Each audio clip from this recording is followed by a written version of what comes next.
Prezados e prezadas, são 1h da tarde, exatas do dia 2 de novembro de 2022. Finados, está chovendo aqui fora e hoje eu começo o meu canal. O meu canal que vai tratar de economia e política.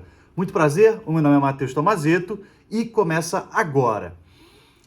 O primeiro ponto que eu gostaria de levar para o nosso canal é que eu vou tentar trazer o máximo de realidade política e econômica para dentro das minhas análises, tá? Sempre de maneira racional, apartidária, apesar de que eu tenho um lado, e eu vou falar qual lado é esse, eu tenho uma opinião, mas eu entendo que, para o melhor entendimento daqueles que me ouvem, daqueles que me assistem, e para o melhor entendimento da sociedade de maneira geral, é sempre bom que políticos e economistas se posicionem de maneira racional, tentar ser o máximo possível apartidário, né? Porque quando se trata de política econômica, a racionalidade é que vence. A irracionalidade gera fome, gera pobreza, gera morte.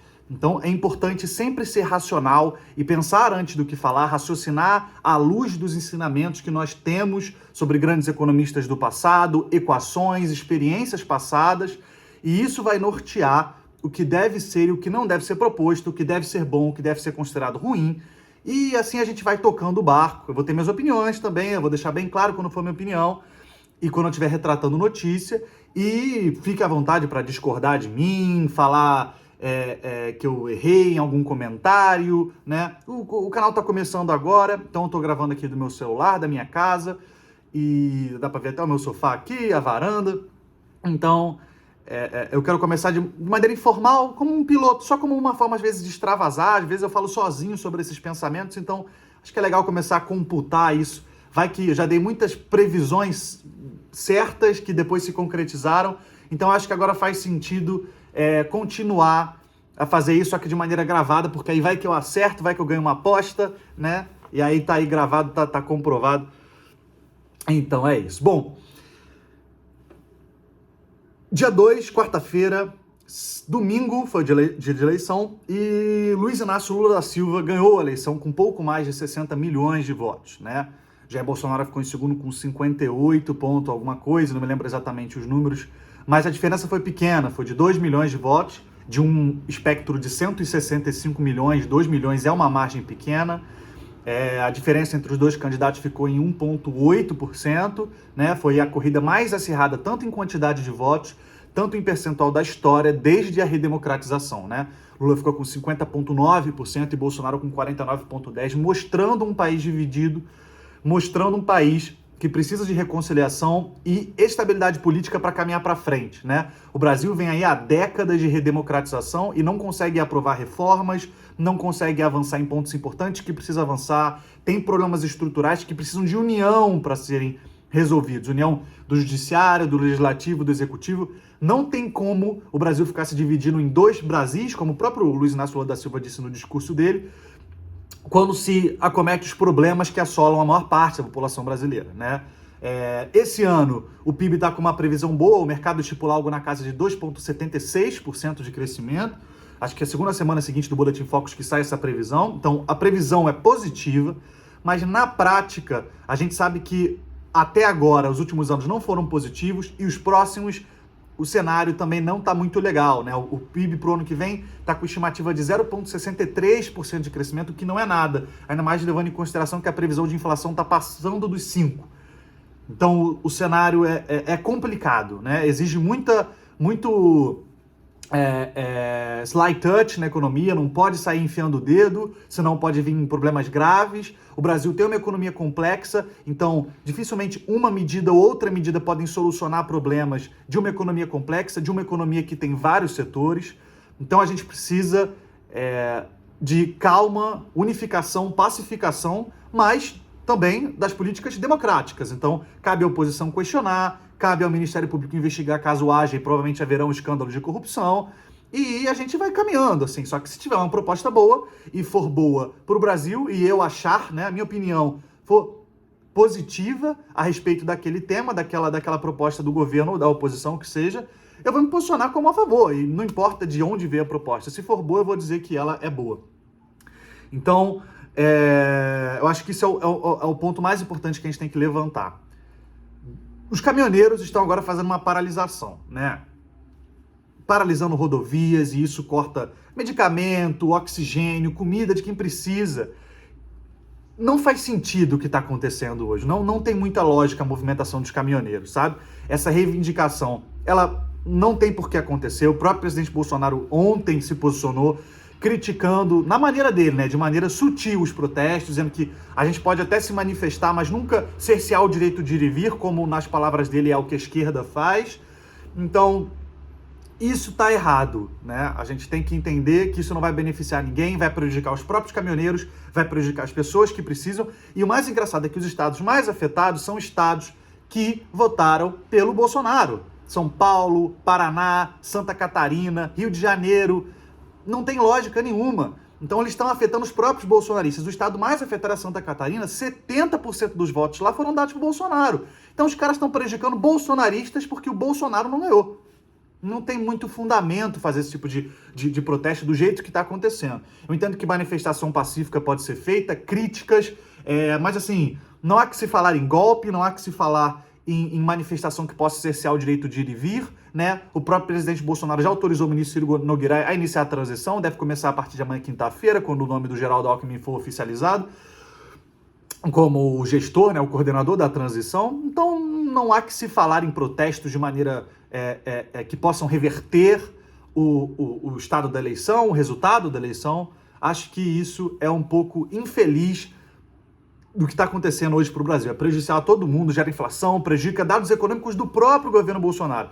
Manifestação de caminhoneiros é um tiro no pé. Então, assim, se eles quisessem se manifestar, pelo menos esperasse a Petrobras dar um reajuste, para não ficar tão na cara que fosse por causa da eleição, né? Então, assim, triste, infeliz e lamentável.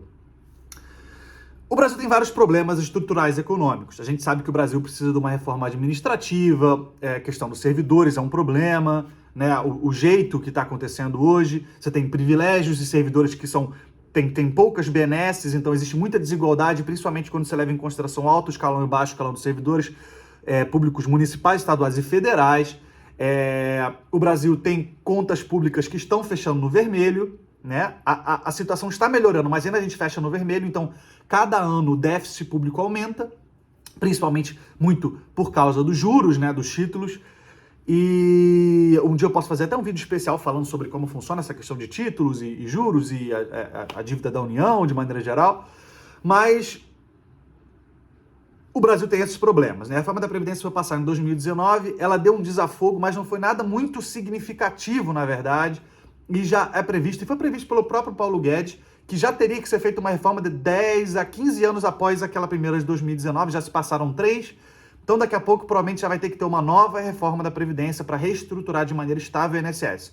Toda vez que uma reforma é projetada no Congresso, o Congresso geralmente desfigura, anula certos efeitos daquelas medidas, né, que seriam benéficas para a economia, mas, de fato, em certos aspectos o Congresso está correto, mas em outros, não. Em outros, a gente sabe que é populismo, que é por fins eleitorais, né? A reforma da Previdência faltou passando menos de um ano para eleições municipais, então os congressistas sempre se movimentando para a eleição. A gente sabe que a movimentação dos congressistas é sempre para eleição. Mas passou, melhorou a situação, mas ainda assim, reforma tributária, o sistema tributário brasileiro é extremamente complexo, né? Você tem meios de simplificação como Simples Nacional, MEI, mas de maneira geral o sistema tributário ainda é muito complexo, o que dificulta não só as próprias empresas de investirem, porque muitas das vezes os cálculos são extremamente complexos, demoram dias, às vezes semanas para se ter um resultado do que o investimento tal vai resultar em imposto, vai resultar em taxa, né? A legislação muitas das vezes é complexa, então precisa de estudos longos para se chegar a uma conclusão do que deve ser feito. E a carga, né, tributária no Brasil é muito alta, né? A carga tributária brasileira é extremamente alta, a gente sabe disso.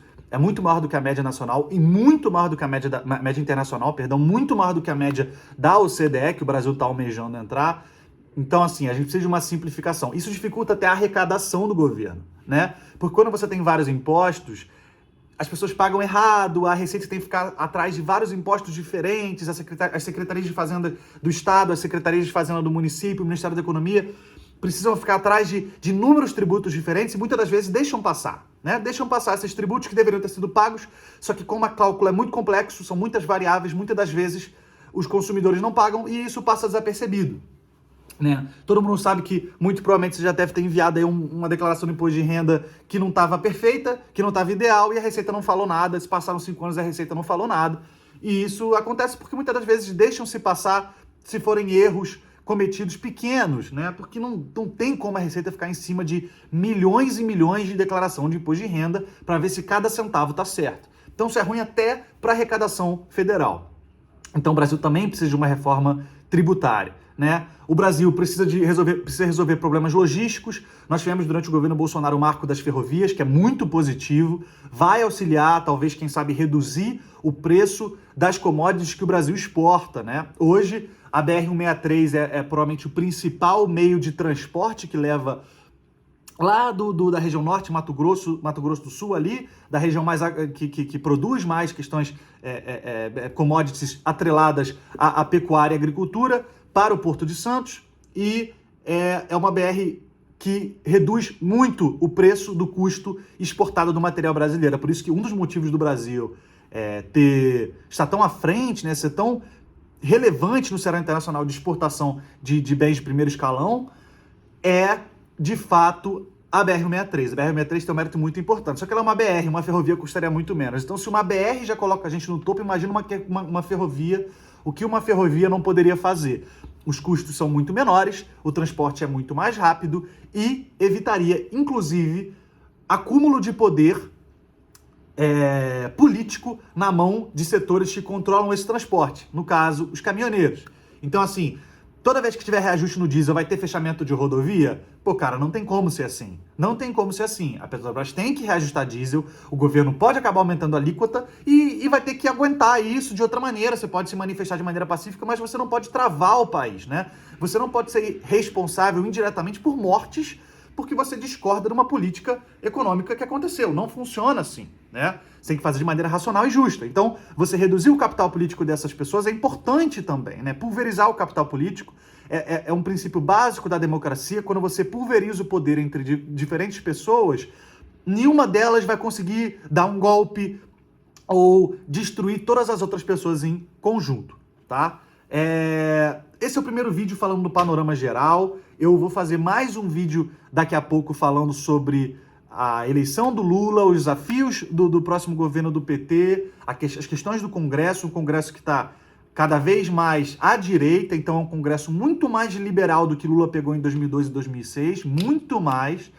Então, eu vou trazer essas análises, as análises das propostas que o PT fez, o que eu acho plausível, o que eu acho bom, o que eu acho ruim. Esse é um primeiro vídeo de briefing, né, para falar um pouco do que eu sou e dos meus pensamentos. E nos próximos vídeos eu vou trazer um pouco mais sobre o que eu acredito.